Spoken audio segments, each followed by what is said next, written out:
Find the exact value of secant 3 pi over 4. Well, this is a reciprocal trig function.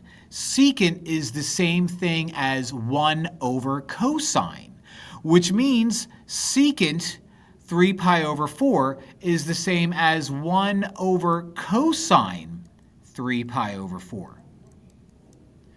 Now, this comes directly from the unit circle, okay? 3 pi over 4 is going to be that center dot right there. That point for that center dot right there is negative root 2 over 2, positive root 2 over 2. But cosine only wants the x value.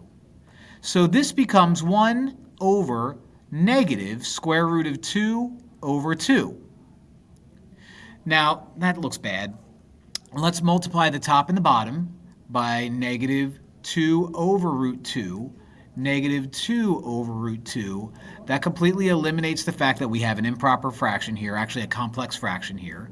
That gives us 1 times negative root 2 over 2 is, or negative 2 over root 2, I think I misspoke, is going to be negative 2 over root 2.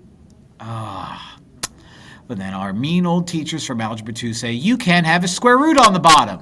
So you rationalize the fraction by multiplying the top and the bottom by root 2 over root 2. Remember that. What that gives you is 2 root 2 over the square root of 2 times the square root of 2 is the square root of 4, which is 2. Forgot my negative. These guys cancel out, and that leaves me with negative root 2, which is that. Ugh.